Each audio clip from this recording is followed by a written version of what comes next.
KZMB All Zombie Radio.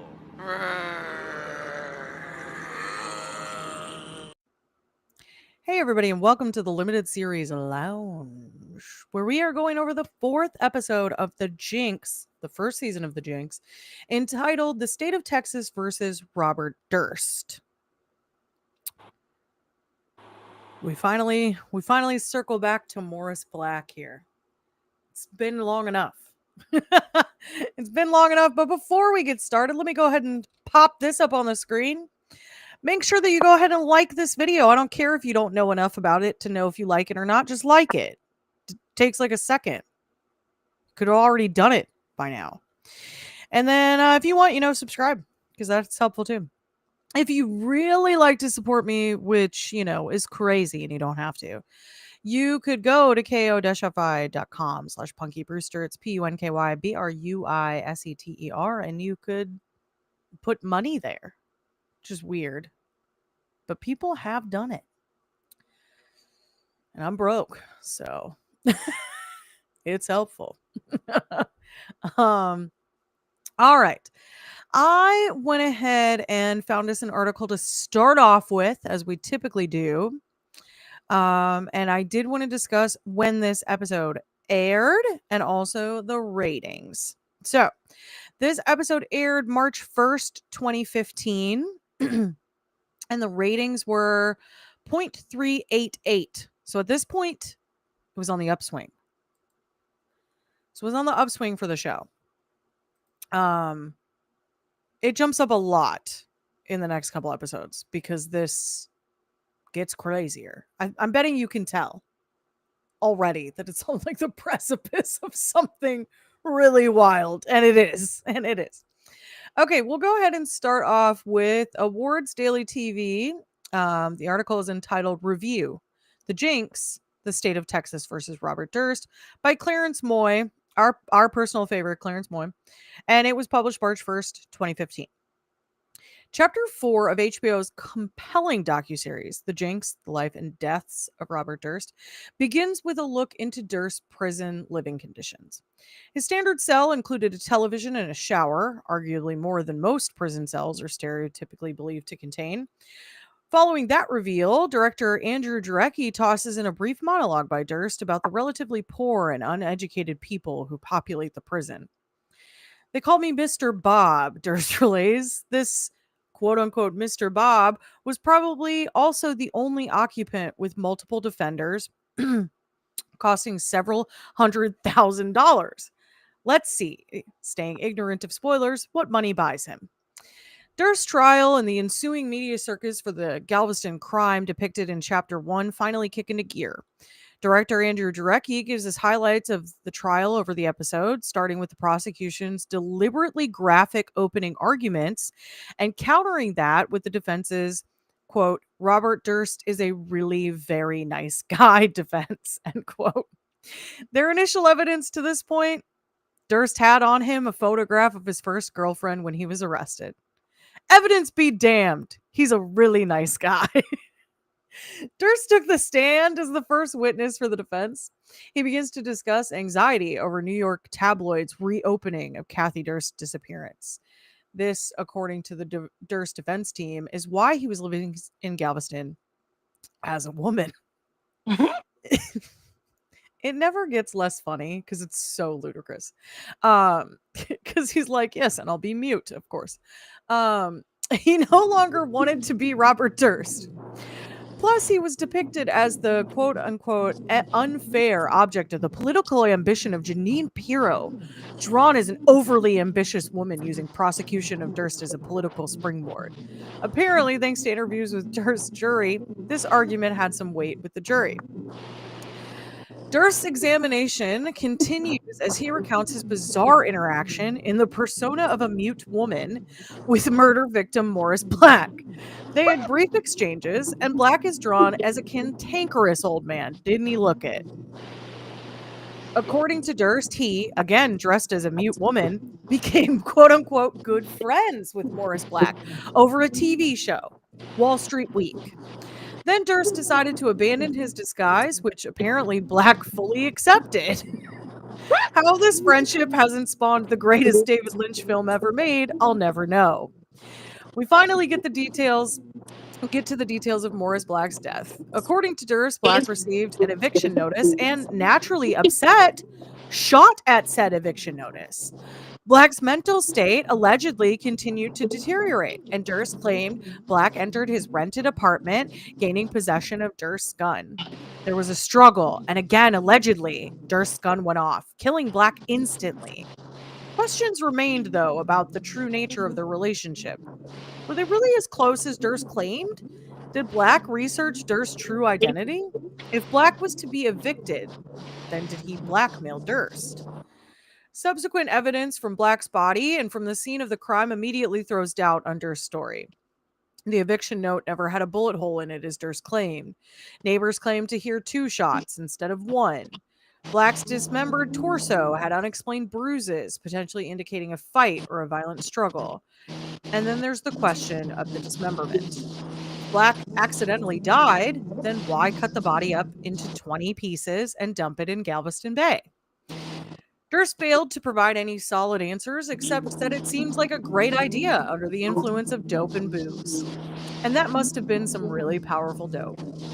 Durst eerily describes the dumping of the body. He stashed the torso in a Walmart suitcase. And Jarecki cuts to his defense team, describing the hours of preparation they undertook to make him look less like a cold-blooded killer. See, according to the defense attorneys, Durst had a problem of describing the dissection of the body in such a clinical.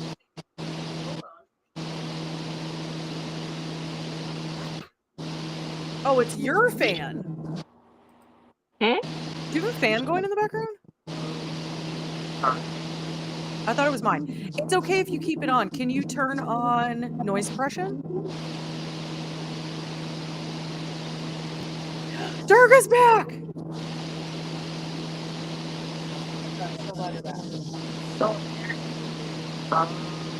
Do you see it?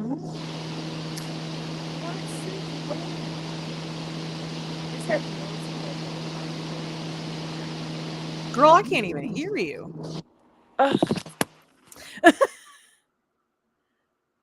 Now I can. Oh, maybe the computer was blocking me. Oh, is it the computer fan? No, like I just kind of sit the phone on the computer so it can be at the level. No, I know, but there's like a really loud like humming, and it's the AC. Okay, it is the AC. Okay, I turned my fan off for a second because I was like, "Oh my god, it's so loud." Okay, sorry, it was blocking your voice even. Oh, but I'm wondering if because I have the phone sitting on the computer. I gotta figure. Oh, maybe I that was had, blocking it. I had it a certain way before, and then I couldn't get it. Can you hear Okay, me? I Still? can. Yeah, now it's Okay. better, and I don't hear the sound in the background. So maybe He that. turned it down. Oh, well, I'm sorry. I don't want you to like sweat it out either. Okay. Hi, Durga. We're so happy that you're here. So happy. Hey, Durga. Okay, I'm gonna finish this up. We're almost done with this article. All right. See, according to the defense attorneys, Durst had a problem of describing the dissection of the body in such clinical, cold detail as to appear callous about the situation. This segment leads us to the gem of the episode. These are Durst's words. I did not kill my best friend. I did dismember him. You really can't script anything better than this. As I suspected when I reviewed the beginning of the series, the Jinx can only rise and fall based on the persona of its subject. And Andrew Jarecki's ability to pull detail and cooperation from Robert Durst is incredible. Hearing Durst as he describes the events surrounding Morris Black's murder, not only in the recording court proceedings, but also in the live interview recorded years later, is completely chilling. In my opinion, he is as terrifying as any horror icon.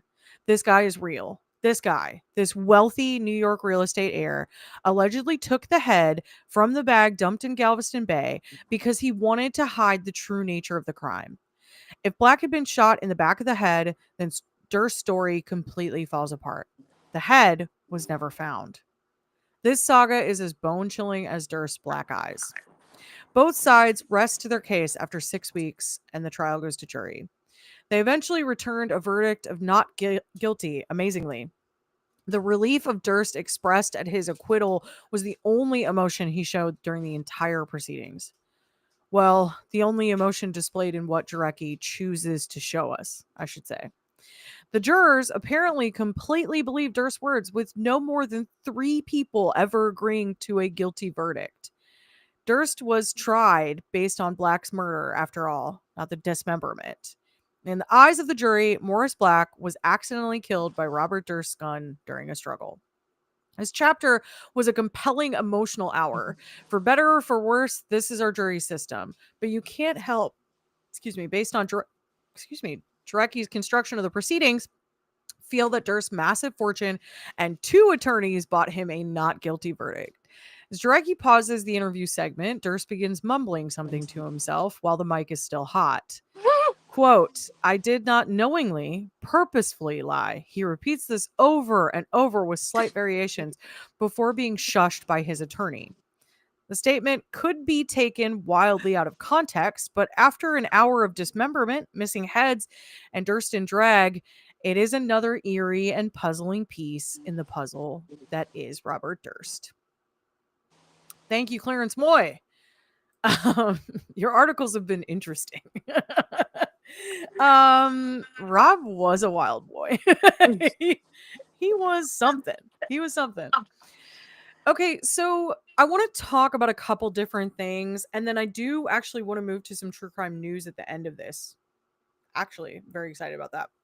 So it has nothing to do with this case. It has to do with a different case, but some victim impact statements were given that were very intense and insane, and I want you guys to hear them because it's like super crazy. So when it comes to this, right, this episode, which Jarecki, dude, no wonder Jarecki's won awards. This guy is so good at storytelling. It's insane.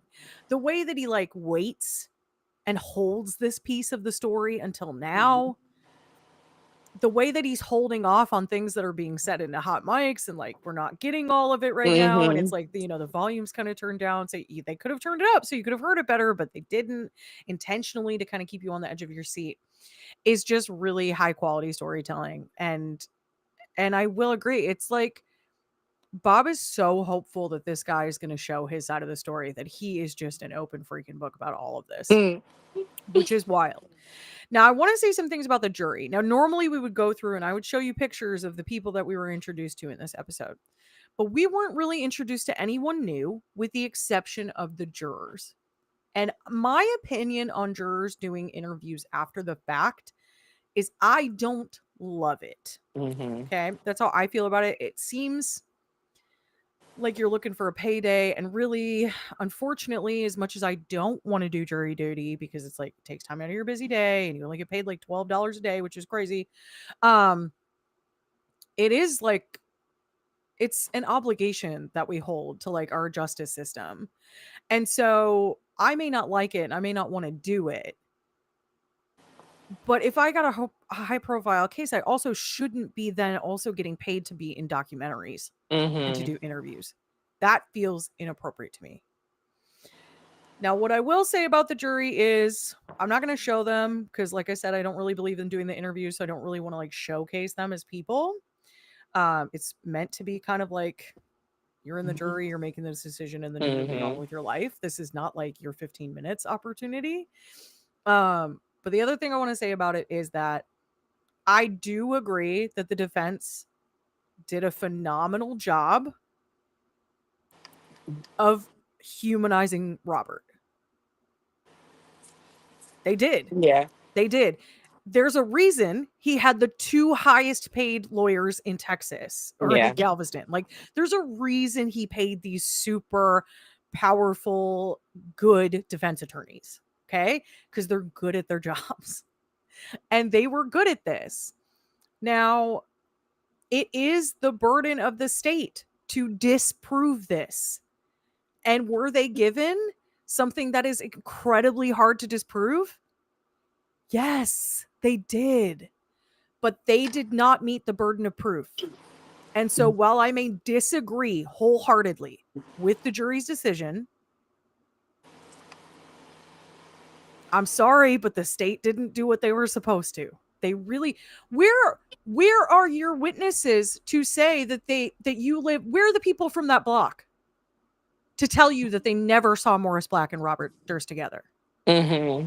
Where are those people? Like, you didn't, there were so many opportunities to disprove what he's saying, and they didn't bother to do it because they were relying on the fact that dismemberment had happened. Well, Bob Durst is a weird freaking guy.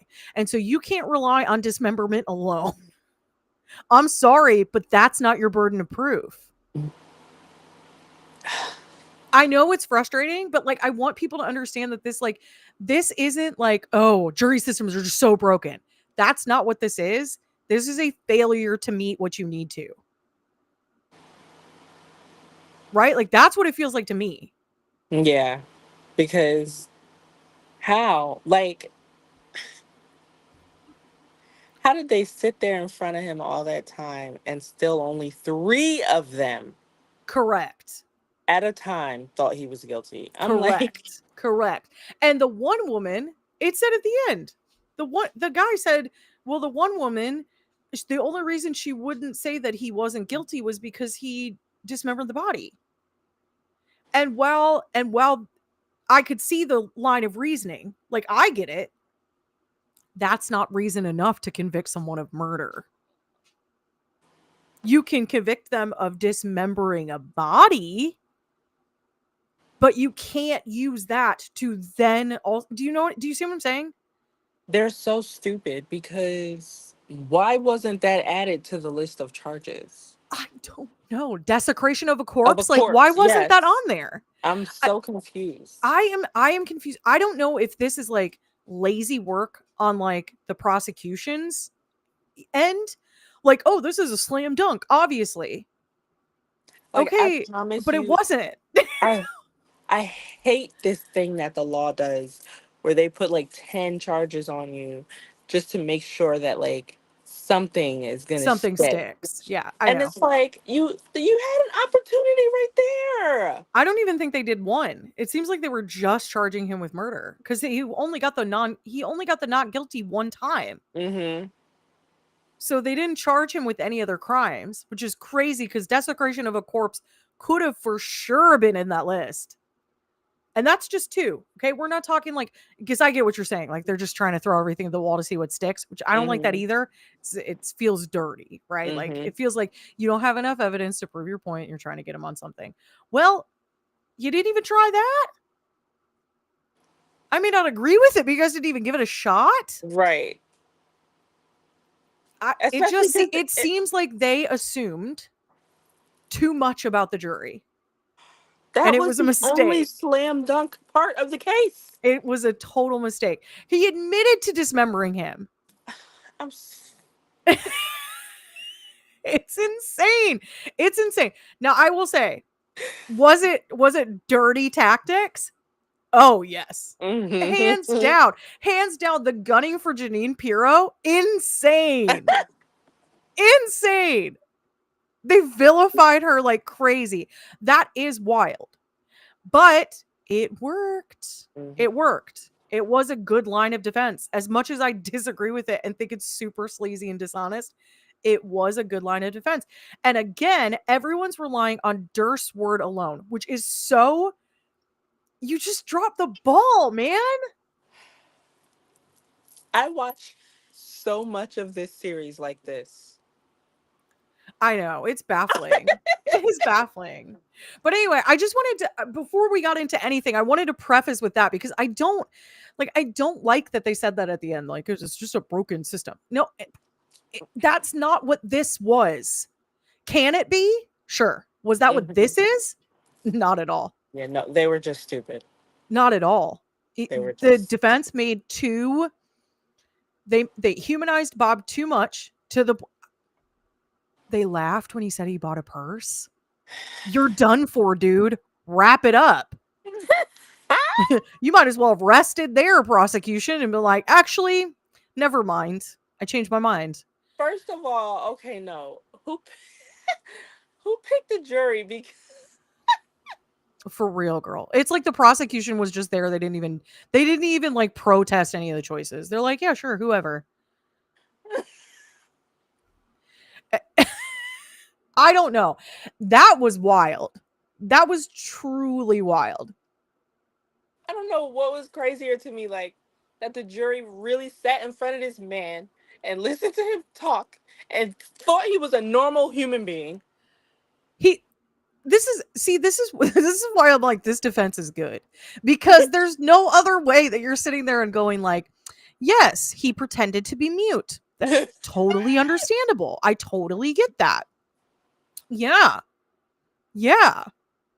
Valid. I've often pretended to be mute.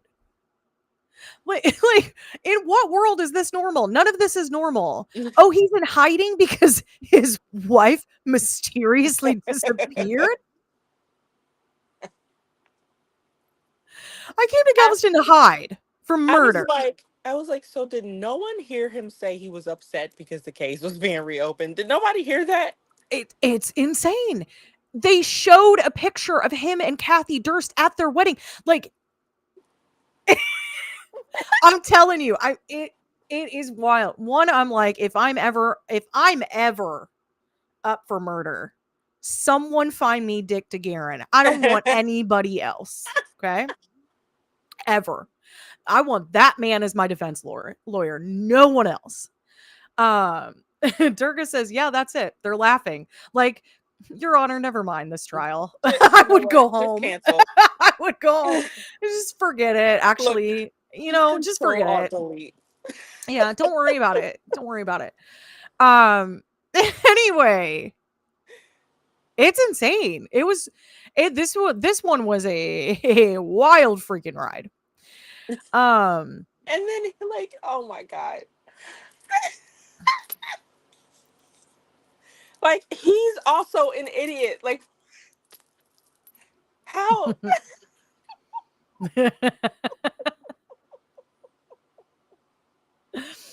I'm trying to wait until we get there, but oh my God, that thing with the bags had me cackling so loud. Bro, this guy is insane. He's so insane. Like, the stuff that comes out of his mouth, and they're just like, yes, I get that. Do you? Okay, so as the article mentions, this episode opens with seeing the cell. And I will say, like, okay, so I was always like, inmates don't have TVs. They just have like a shared TV in the common room, and they always fight over what's on TV. And that is true in some prisons, but in some, and I only know this because of like Love During Lockup and like other shows like that. What's the other one? Scared Straight. I only know that I can't believe this is a thing, but there are little TVs in some prisons in your cell. Like, why am I slaving away at work when I could just be in prison? I'm just kidding. Prison is not better than being free.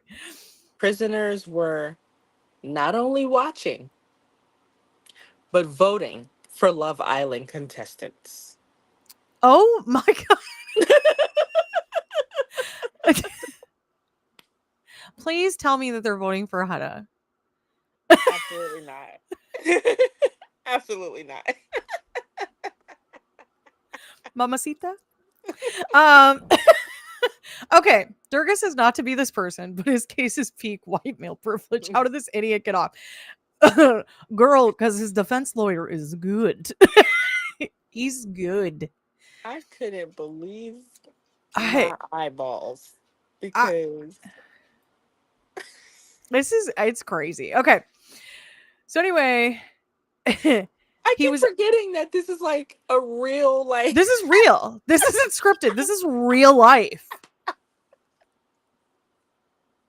I know we've watched so many scripted dramas at this point that it's like, oh yeah, well, like that makes sense because it's like dramatic, and you're like, wait, this really happened. This isn't just for the plot. This happened. Okay, so he was always in his cell, like by himself. Durst got to be like by himself. He says that Durst says in prison. Oh. In prison, you're not going to get a whole bunch of rich people in there. I mean, most people in prison are from lower income families, not educated, because he's like better than them. I got along with those people well. Classic rich dude. Like everyone's like, this guy sucks. He's like, hey guys, what's up? Hey friends. Like, oh, I hate this guy. They all treated me with enormous respect. He's so delusional. I was Mr. Bob in prison. My favorite actually was the photo in which he might as well have been throwing gang signs. Like, what was that? Where he's like down on the ground like this. I was like, oh, you bad now, huh? You bad. This freaking guy. Durga says, hell no. Voting for Love Island and not a bill to pay? It's starting to sound like a dream, honestly. I'm just kidding. Durga says, I would have had that jury room like 12 angry men in reverse. Rob is not going home. Who does he think he is? Luigi? He does think he's Luigi. I can't. Okay. What they accomplished in their lives, whatever it might have been, they accomplished on their own. I'll never do anything on my own. It'll always be this thing or all this money or whatever it is. No matter what I do in my life, I will have started out rich. Amen, brother. You ain't had to work for nothing.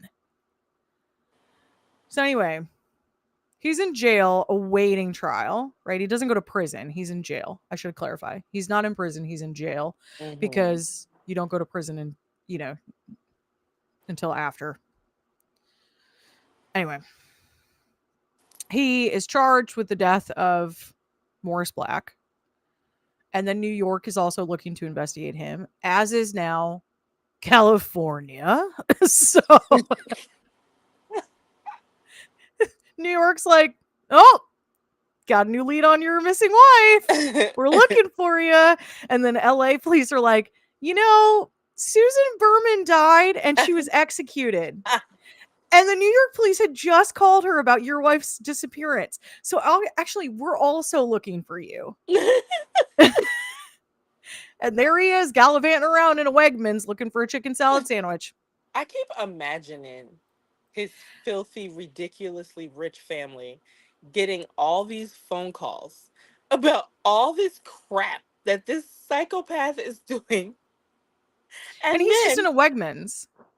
And then they probably get sent video of him in Wegmans stealing a hoagie. I have to say, I'm really looking forward to getting the chicken sandwich so that I can eat it, so that I can tell you guys how good it is. Because I assume I'm going to be really disappointed if this is not a good sandwich. I know it's not going to be no pub sub.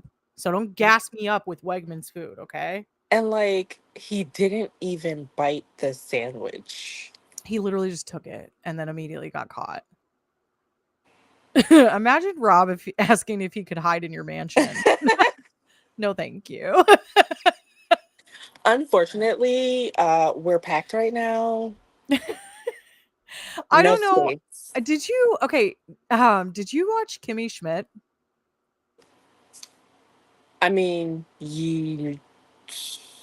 some of it? Yeah, I think some of it. So in the last season, Robert Durst, I'm pretty sure he's him. I'm pretty sure he's played by Fred Armisen, but I can't remember. Is in the show and he's dating Lillian. What? The landlord. And I just need you to know that because it's so funny to me. What is okay. Anyway. Maybe we can review it after this is over, but it's very funny to me. Okay. Okay.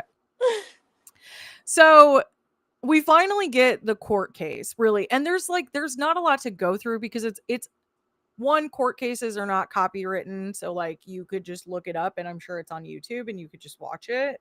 But they're just laying out all the evidence. I'm going to try to look for some of the really great lines that the defense said because they were outrageous. Okay. I can't. All right. This is about Dick DeGuerin. He says he always gets nervous before a trial. I always worry about maybe there's something I should have done that I didn't do. And often I'm right about that. I love that he's like, a lot of the time that's true. And then I think Michael Ramsey is maybe one of the other attorneys. And I cannot believe that it's 20 pieces that this man was cut into. I'm like still baffled by that. Crazy. It's absolutely crazy. I'm sorry. This is why I've never been called for jury duty, because that would have been my no, he did it. It was murder. Yeah. It was Yeah. So 20 pieces fully is... possibly premeditated murder. Possibly. Oh my gosh. Durga, Unbreakable, they're alive. That song is a bop, dude. I know it's made up. It's like for the show only, but it is a bop. Anyway, all right. So Charles Bagley talks about the fact that the Post was there, AP was there, so Associated Press was in there. Daily News sent over an editor. Like everyone saw this as this huge story because this was currently all of this was breaking in New York at the same time, and then the thing in LA, like everyone is looking for Robert Durst, and this only adds to the craziness because he is arrested for murdering this guy, walks out on bond. And then, I'm sorry, on bail, because that's right, he pays it himself cash. And, and then is on the run. And then when is caught for stealing a sandwich when he's got like, what, $35,000 in the back of his car? Some crazy number. So this is like big press. The tabloid press can't seem to get enough. The multimillionaire accused of murder. What I love to see is that like Eleanor Schwank was there, like that. Gilberta, like all of these friends of Kathy are like, oh yeah, we're at his court case. Like they're like there because they're like, we're gonna watch this guy get imprisoned. Didn't happen. Eleanor said that she felt sorry for Bob because he looked at her and he gave her a little smile. And she said it wasn't malicious. It wasn't like, ha, I'm gonna get you next. It was just kind of like a smile of recognition. She's like, but I never forgave him for murdering Kathy. But I just felt sorry for him. His life unraveled to such a pitiful degree. Which is kind of beautifully put. I think you can feel both. Right? When I was watching it, I was thinking that I was going to say I kind of dislike that part of me. The feeling sorry for him? I can almost like sympathize with anyone. It's hard because like when you look at Bob, right, like in this situation, he looks feeble. Mm-hmm. Right? Looks, he's like a shrimp of a man. He's like this little guy and he's kind of like soft spoken. And then they like paused one moment of the camera on his face and he was like his head was cocked and he was like looking up and his mouth was like gaping open. I know. I can see why the jury was like, right. Yeah, sure. He didn't do. No way he did that.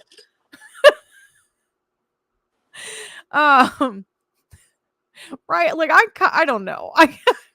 It's hard. It's hard because they're still a person, right? You know, and like so the human side of us, like that, the compassionate, like caring side of ourselves may feel bad. And I think you can feel really bad for someone that's going through that and still be like, but I know you did it. Mm-hmm. Right? So he's standing charged with murder and he pleads just straight up not guilty for self-defense. The burden of proof is on the state, as we know. They need to prove that Robert Durst intentionally shot and killed Morris Black. So then they show a bunch of pictures. Super gross. They're like, good morning. Here's a corpse. Here's a cut up corpse. Hold on to your breakfast, folks. Here you go. Look at this. He pulled the skin back to saw at the bone. Isn't that cool? So they show them a lot of like really gross stuff. And then Dick DeGuerin gets up and he's like, Bob's a really nice guy. You see these pictures he had in his wallet? He's just an everyman, you know? Which is, it's a wild defense, but like I said, it worked. It worked really Yeah. well. His exact words are, Bob has feelings. That's it. Bob has feelings. They could be Meanwhile- murderous. Like it doesn't even, it's not even positive. See, that's what I'm saying. Like the defense is so careful to paint the picture that they want you to see, but they're letting you do all the work filling in the blanks. Meanwhile, I'm like, no, he doesn't. Have you seen his eyes, sir? He has a picture of his first girlfriend, and he keeps repeating, he had that when he was arrested. There's a picture of his wedding with Kathy. He had that when he was arrested. A picture of himself as a young boy. He had that when he was arrested. It's like, it's very intentional, the way that he's presenting this information. Whatever happened to the who cares defense? Whatever happened to that? Who cares? It doesn't work. It doesn't work. It doesn't work.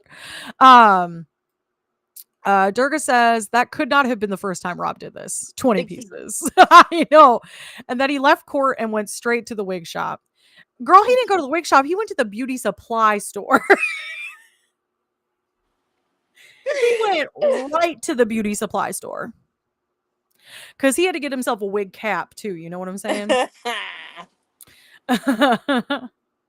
Rob is a little baby looking man. He is. He's so tiny looking. He needs to feel prison, if anything. I don't disagree with you. I do not disagree with you. His family's probably just so mad. I know. When the defense opened the case, they called Durst as the first witness, which is also a bold, shocking maneuver, but it worked for them.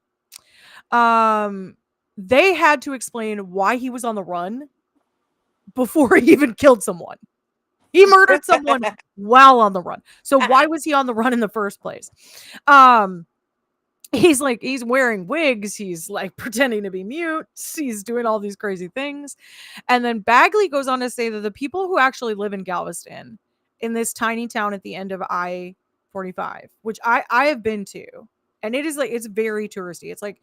It's like Myrtle Beach. It's like Atlantic City. It's like Jersey Shore. It's like any of those boardwalk towns. You know what I mean? That's what it is. It's called the Redneck Riviera, honestly, a lot of the time. Anyway, I liked it. I thought it was really enjoyable, but I am white trash. The sign literally says mile 0, and people go there to get lost. And then they talk about Janine Pirro and how she drove Bob out of New York, which is like, it's wild and crazy. And that they even, Chip Lewis, so one of the lawyers on this defense team, he admitted, quote, this is what he said, "It was very easy for us to make her the enemy. We kind of created this mythical character in Janine Pirro, and we took liberty with how directly she was involved with that pursuit of Bob. And until you've seen the picture on the front page of the newspaper being accused of having something to do with the disappearance of a loved one, you don't know what it feels like." This is like Dick DeGuerin is like giving this. And then he goes, if it was not Dick DeGuerin, it's the other one. He said Ramsey, I think. And he says, if Miss Pirro kept her mouth shut, none of this would have happened. Which I love that Janine Pirro's like, are you kidding me? Her answer was so funny. She said, I've heard the devil made me do it, but I've never heard the DA made me do it. But the jury ate it up because, like, why wouldn't you? It makes him the underdog. Right. Which is crazy to me because I'm like, y'all keep forgetting this man is rich. Rich. He's got a team of like 4 lawyers.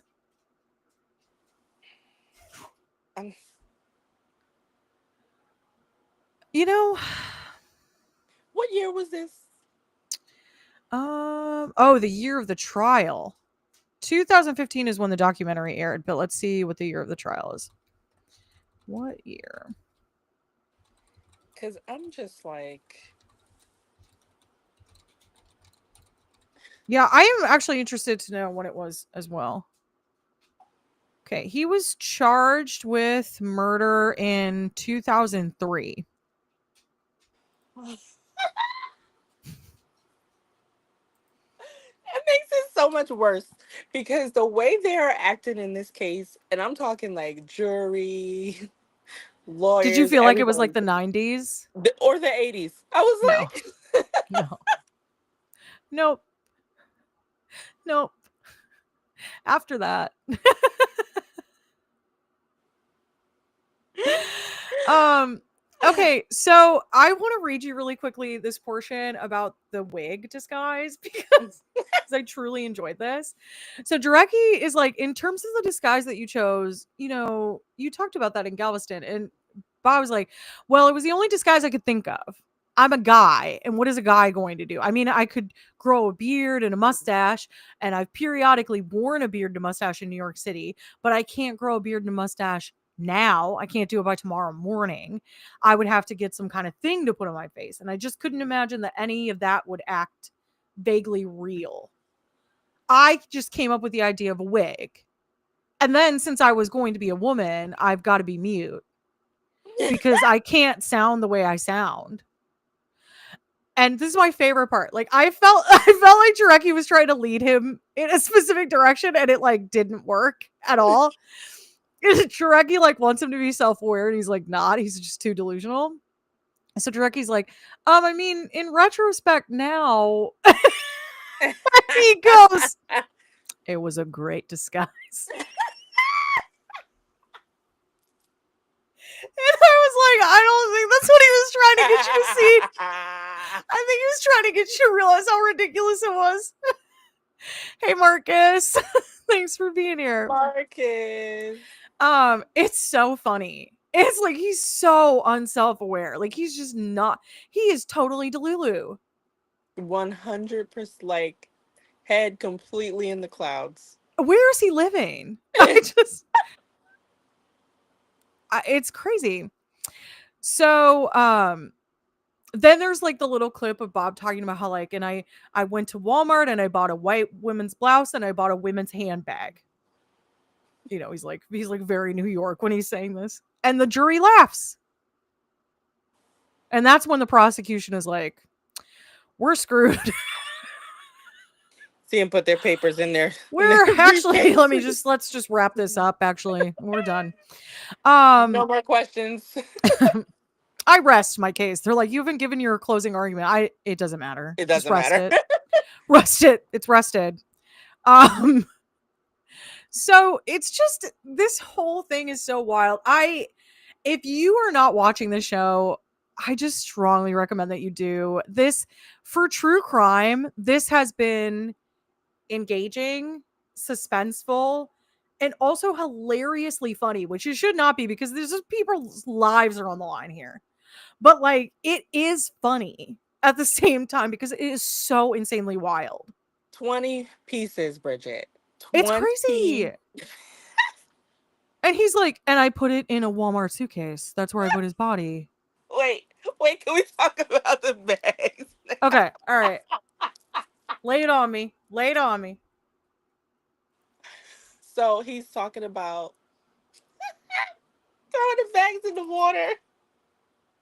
And the guy asked, what did he ask him? Like, oh, well, did you check like the tides or something like that? Oh, yeah. He looked at him like that was the most ridiculous thing he'd ever been asked. I wasn't worried about no tides. I just threw his bags in the water. No, duh. I was disposing of a body. What do I care? He comes back the next morning and the bags are floating. He's an idiot. It reminds me of that scene of from SLC Punk where they drive the car to get rid of the evidence into Salt Lake. and it's got salt in it, so the car is just floating, and then the guy's just out there wildly shooting at it to try to get it to that's what it reminds me of. I said, this dummy, you know what? I Like, know. why can't that just like be okay? Clearly, he murdered him. Obviously. Clearly. It's so wild. Oh yeah, he shot at the eviction letter. The eviction letter doesn't have a bullet hole in it. He's got bruises all over his body that they can't account for. Like, this guy did it. And he did it execution style, which I love that the article said that.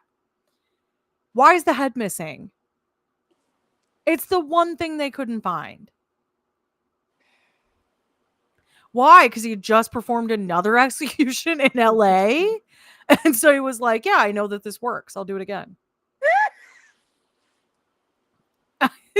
It's and what's even crazier out of the defense is the fact that it slowly moves from like Morris Black is his neighbor to Morris Black is his best friend. I didn't murder my best friend, I dismembered him. What? I don't know why, but listening to him talk is funny enough. But when they showed the bags just floating around, I lost it. Lord have mercy. Lost it. He said, I'm going to get away with this. And then that's what he did. Anyway, all right. I find this enjoyable. I really do. I'm looking forward to the next episode. So I'm going to kind of wrap this up here because I want to get into this other like true crime stuff that's happening right now. So the next episode is called Family Values. And we will be discussing it next week. Same time, same place, 7 p.m. Eastern Standard Time on this channel. So make sure you're subscribed and you have notifications turned on so you get the little thing that says like, hey, watch this. We're live. Let me look up this. Hold on. All right. Okay. Have you been following the Brian Kohberger case at all? No. Okay. All right. Let me lay out the basics then. Okay. All right. The University of Utah has experienced multiple incidents involving the deaths of students due to violence, but most recently, hold on. Here we go. Okay. Most recently, the killings of 4 University of Idaho students in November 2022 at an off-campus residence stunned the small community of Moscow, Idaho, not Russia, where investigators grappled with what the town's police chief would later describe as a very complex case. No suspect was immediately named in the deaths of housemates Madison Mogan, 21, Kaylee Goncalves, 21, Zana Zernodal, 20, and as well as I'm sorry, it's Kernodal's boyfriend Ethan Chapin, 20. Nor was a murder weapon believed to be a large fixed blade knife found. Okay.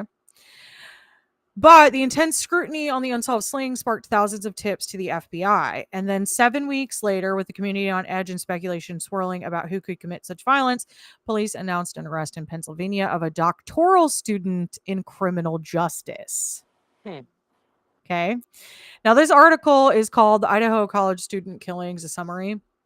And this is from NBC News, was written by Eric Ortiz, and this was written at the end of 2022. So December 31st, 2022, and was updated 2 days ago because the case, it just wrapped up. Okay. So, okay. So, after years of preparation to go to trial, the suspect, Brian Kohberger, agreed to a deal to plead guilty in exchange for avoiding a potential death sentence if he were convicted. He was sentenced to 4 life sentences without the possibility of parole. Okay.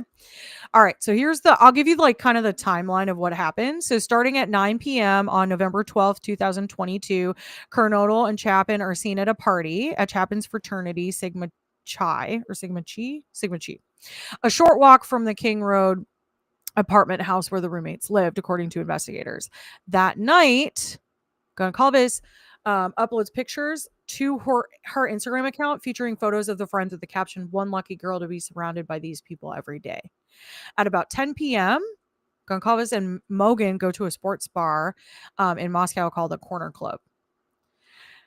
November 13th, so this following day at 1:30 a.m., Goncalves and Mogan are seen ordering from a nearby food truck.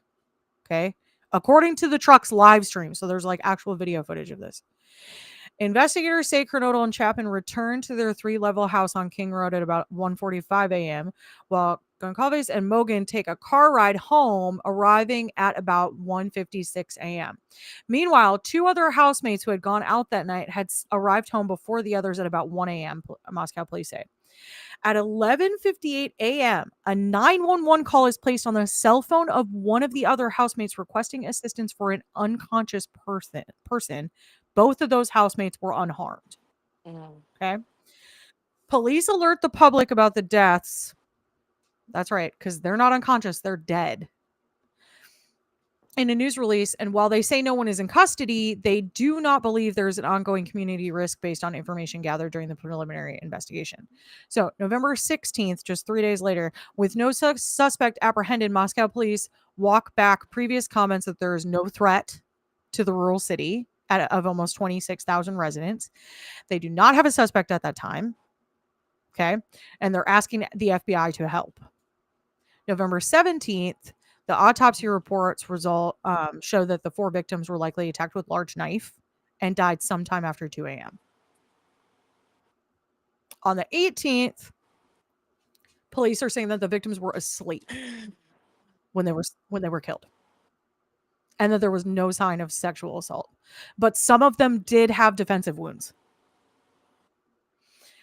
Meanwhile, detectives seize the contents of 3 dumpsters near the home to search for possible evidence, and they contact local businesses to determine if a knife had recently been purchased. The 30th, they hold a vigil. Okay. December 1st, they reaffirm the quadruple homicide was part of a targeted attack after authorities appear to suggest the opposite. And they remain consistent in their belief that it was targeted and that they have not concluded if the target was the residents or the occupants, like if it was the people in specific or if they just chose a house. Okay. December 2nd, the 2 housemates who are still alive, Bethany Funke and Dylan Mortensen, released letters saying that they're struggling to accept why the lives of 4 beautiful people were taken so brutally.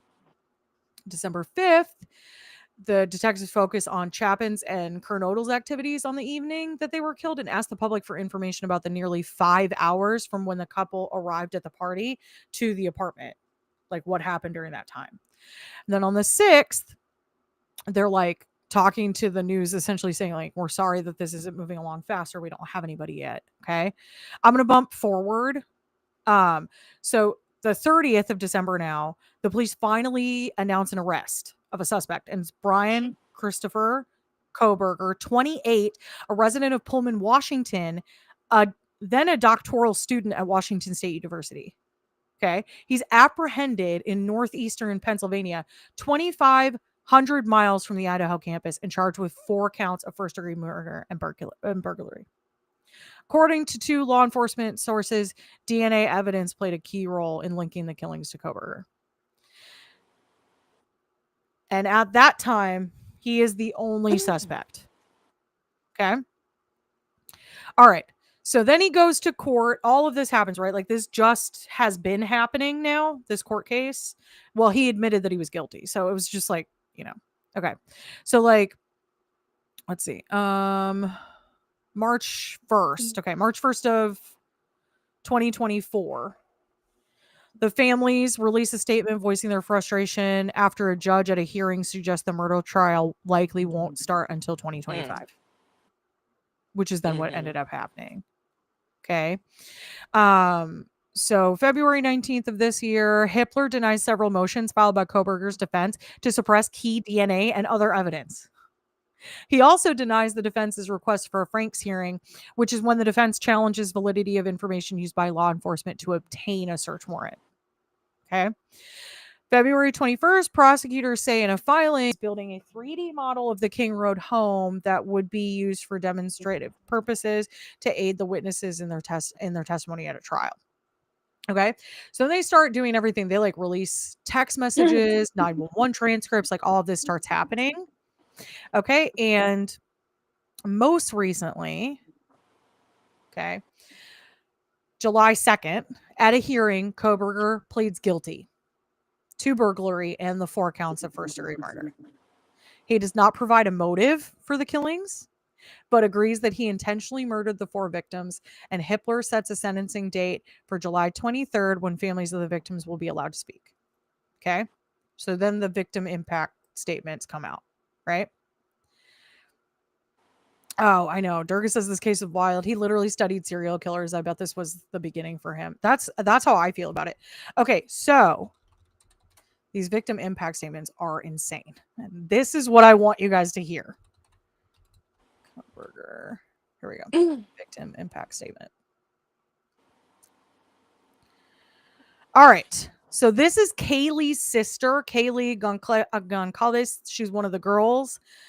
This is what I want you guys to see, because this victim impact statement is so powerful.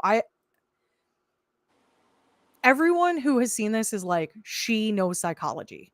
So just wait for it because it's so good. Okay. Here we go. All right, let me just go ahead and click on this one. Not an ad. Okay. Okay. All right. Your Honor, next is Stephen Gonsalves, Kaylee's brother.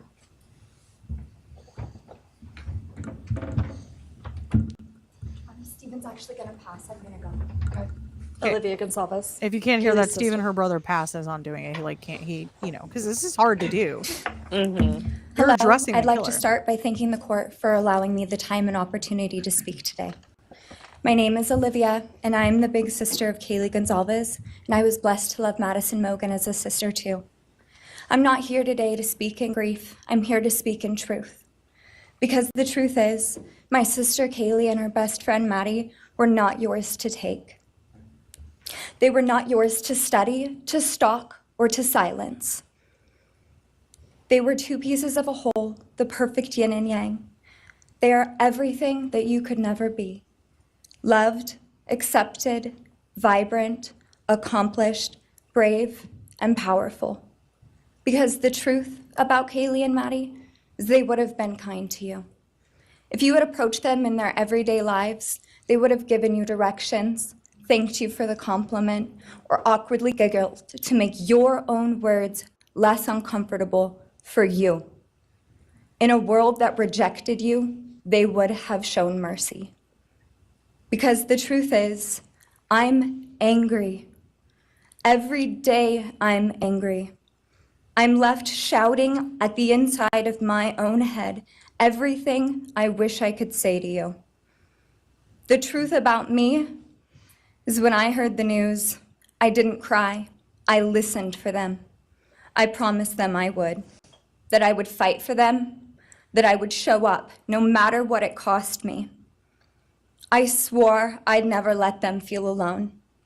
Because you see, I've always been their heavyweight. I've always been the one to fight the battles they didn't feel ready to fight themselves. All it ever took was a call, and they knew I would handle it for them, no matter the time, no matter the cost. They could wave their white flag because they knew I would never back down, not for them, and not even death could change that. Somewhere along the line, I started to think about what I would say to them if I was given just one last chance. If I could gather enough heartbreak or love or sacrifice or whatever it took to get just one message across, what would I say? Throughout this entire process, I've written my feelings down at every moment, my wishes, my love, my denial, my anger. And as one final act of love, I'd planned to read these thoughts, even jarring and discombobulating and not even making sense. Because for me, that was true love. As bare and as naked as it could be. not laced in pretty words or dressed for the occasion, but written through bleary eyes at 2 a.m. with clenched fists, angry at this reality. My true final act of love was to continue on without them, for them. That dream to read aloud my love to them, to bring meaning through pain, was the latest blow in realizing you don't deserve it. And Kaylee and Maddie don't need it.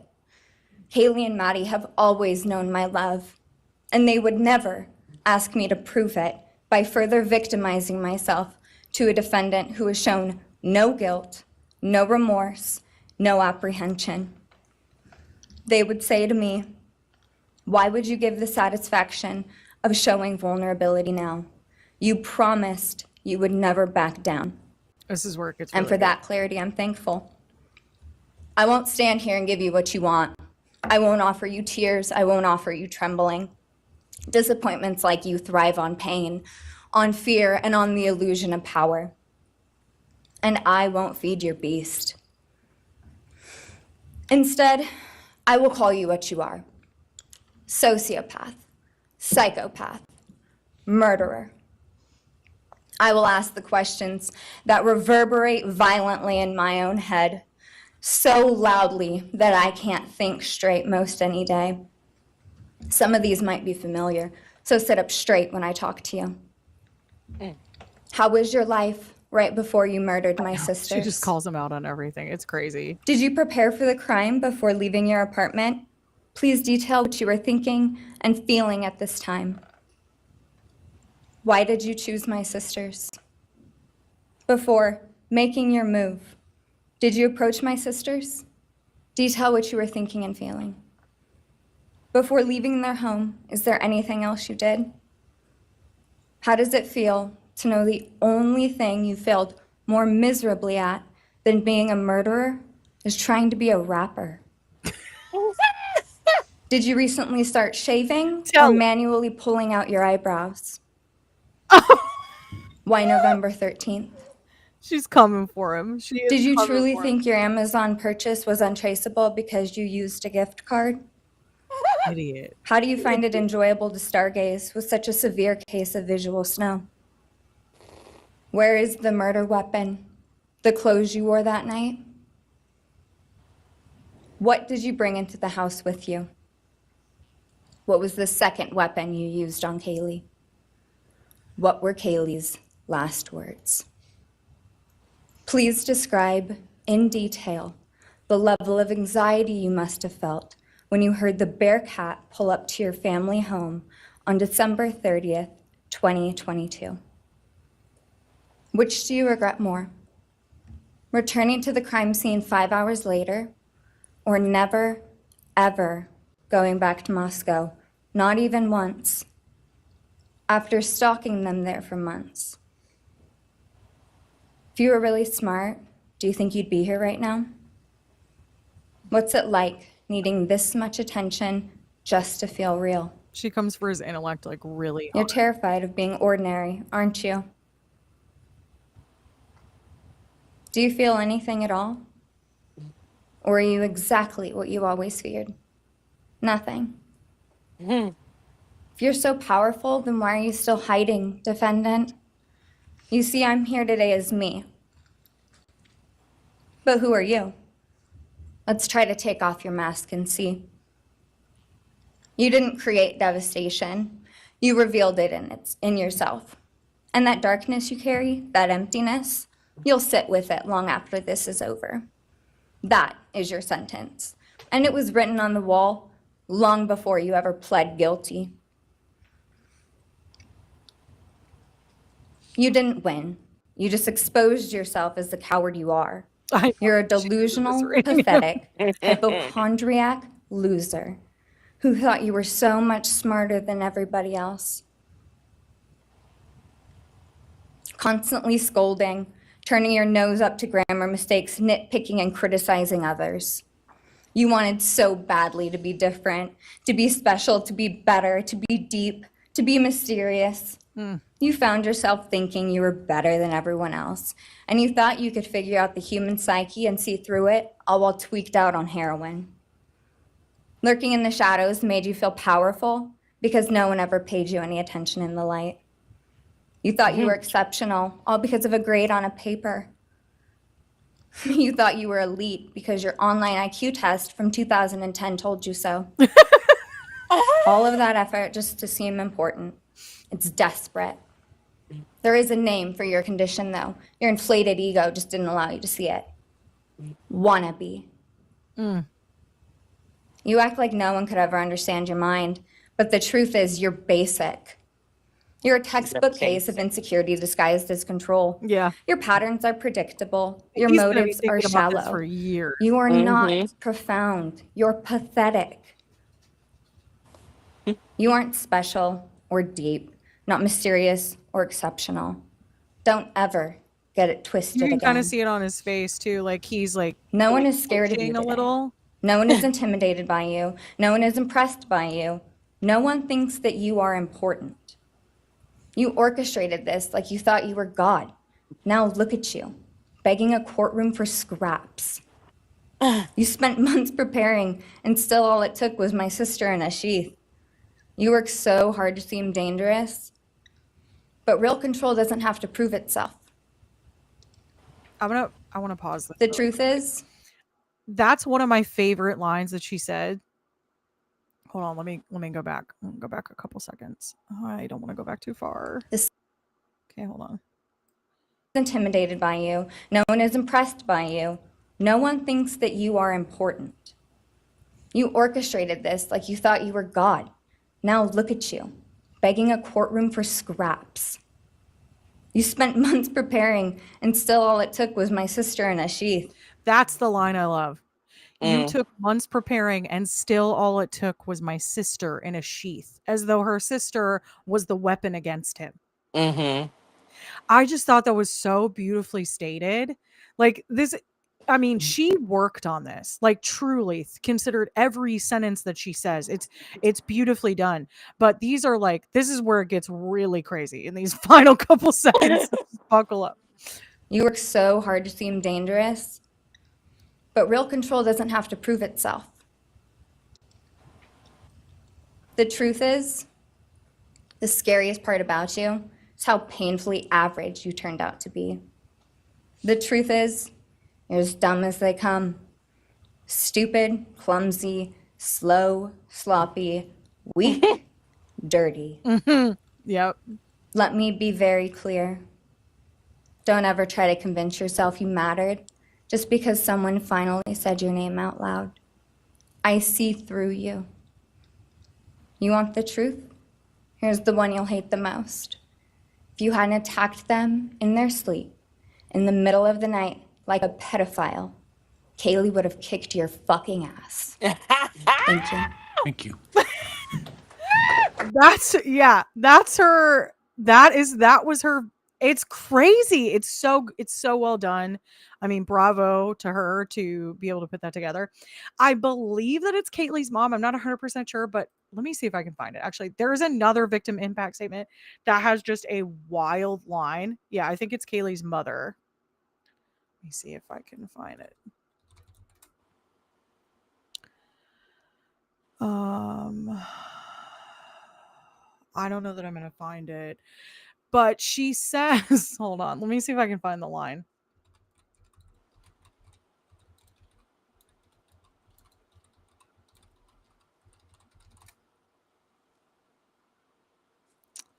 Okay. Christy Goncalves, she says that hell will be waiting and you are nothing. May you continue to live your life in misery. You are officially the property of the state of Idaho, where your fellow inmates are anxiously awaiting your arrival. And I can't find the exact line. Oh, here it is. You may have received A's in high school and college, but you're going to be getting big D's in prison. I feel like it's Kaylee's mom, but it might not have been. It might have been somebody else. But that's in one of the victim impact statements.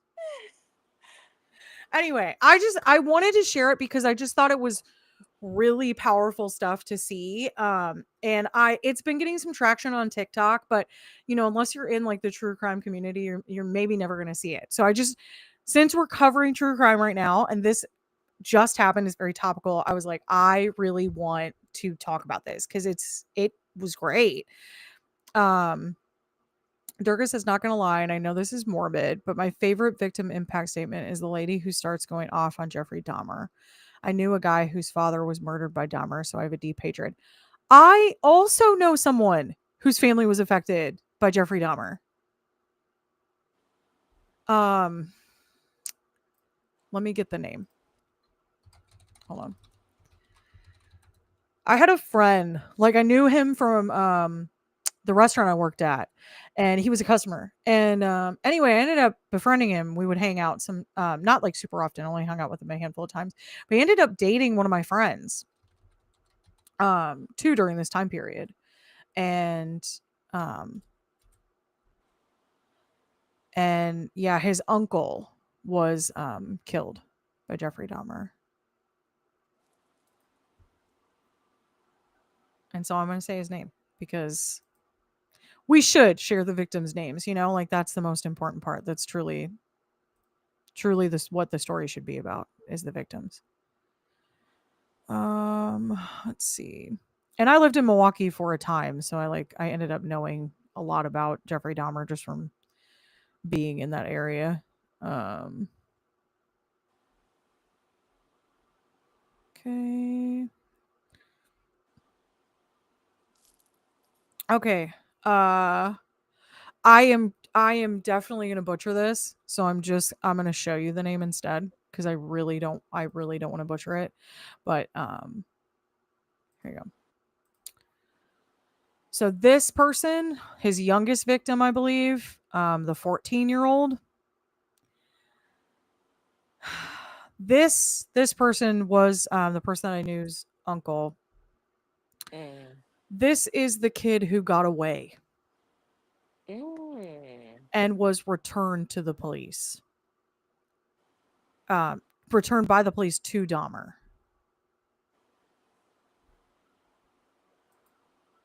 If you can believe that. Wow. Yeah. And they were Laotian. And anyway, yeah, he had gotten out. He's 14, and Dahmer convinced them that he was 19 and drunk and that they were gay lovers, and that was enough for the police to be like, I don't care, please take him back. And so he did die after that, which is just heartbreaking. Durga says, this guy dated my friend. How weird. How weird that we're both know people who were murdered by Dahmer because they dated our friends. Can't remember his dad's name. He said it was really hard because that was how the family found out that he was gay. So there was a lot of conflict. Oh, that is hard. So sad they gave him back. Those women were trying to let people know something was wrong. I know.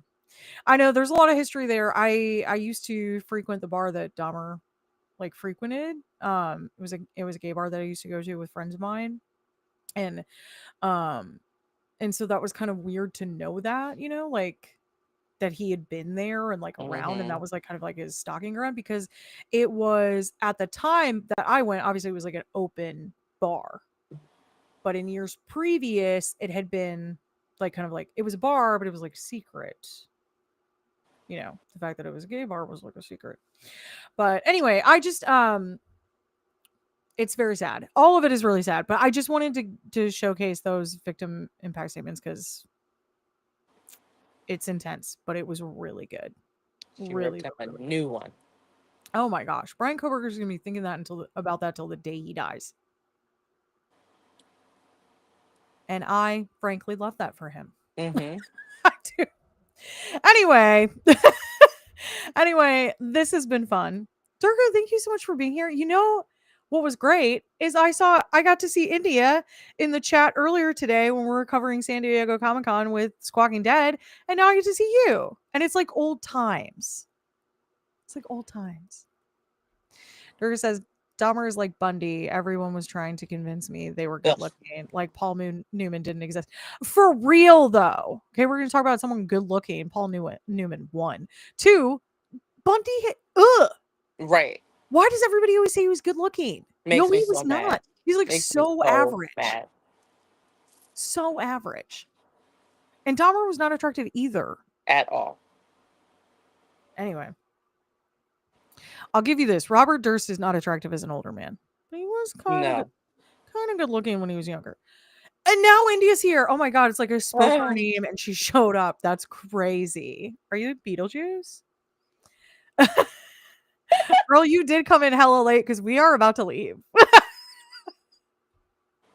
But I love that you're here. Oh, that's fine. We'll be back again next week. And plus, you're busy, girl. And happy birthday. Happy birthday. Happy birthday. Happy birthday on Tuesday.